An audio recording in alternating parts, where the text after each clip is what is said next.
Bos días. Imos comezar coa electrónica analóxica baseándonos nos componentes, como falamos, de acordo? E imos comezar por uns que son os tal vez os máis sinxelos, que son as resistencias.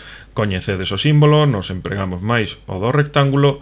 E para que serven as resistencias en electrónica? Pois para limitar a corriente por unha parte do circuito.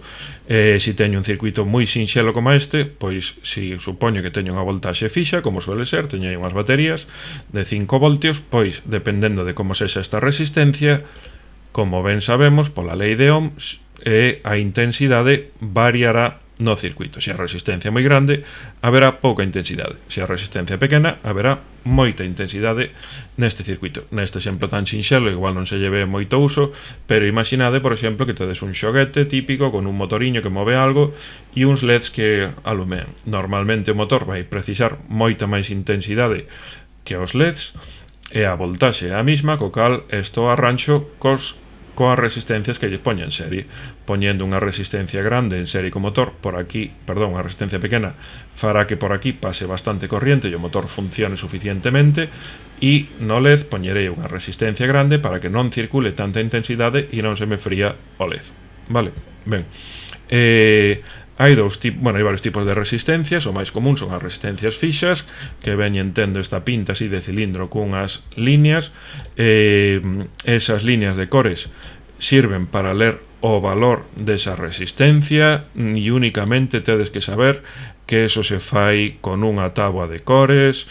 De momento en remoto non imos traballar isto, dependendo das cores que eu teña aquí, e aplicando este código podo saber o valor desa resistencia, de acordo?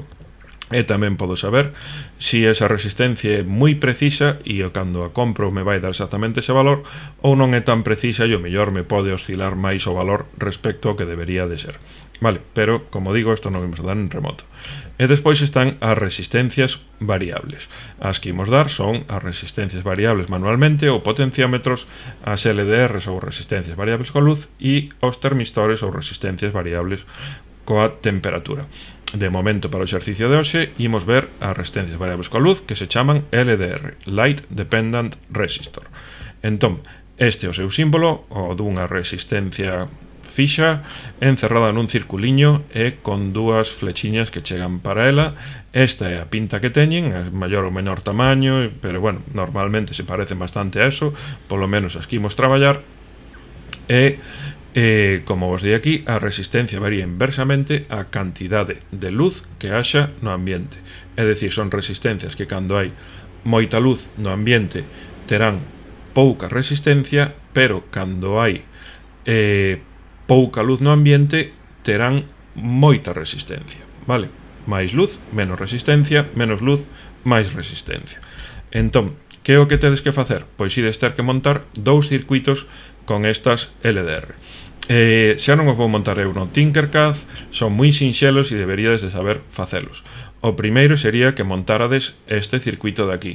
Lembrade que unha LDR é unha resistencia que varía con luz, e como varía? Pois cando a luz é moi grande, a resistencia faise máis pequena, pero cando a luz se fai máis pequena, é dicir, cando está máis oscuro e hai menos luz, a resistencia faise máis grande, de acordo? Entón, deberíamos de ser capaces de ver como alumeará este LED dependendo de si esta resistencia é moi grande ou é moi pequena. De acordo? Entón, para comprobalo, montades o circuito e contestades as preguntas que van na ficha. Despois, montades este outro segundo circuito, donde vedes este é unha resistencia fixa de 2K2, eso quere decir 2200 ohmios, ou 2,2 kiloohmios, e vai conectada a resistencia primeiro ás pilas, e despois, en paralelo, vai un LED con unha LDR.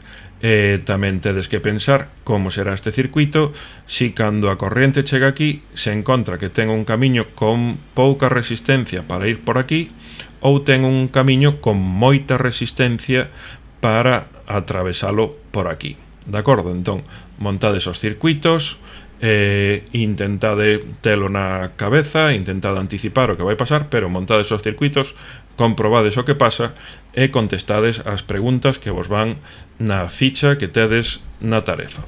De acordo? Ben, como os poño aquí, pois enviades tamén as ligazóns aos circuitos de Tinkercad. Nada máis.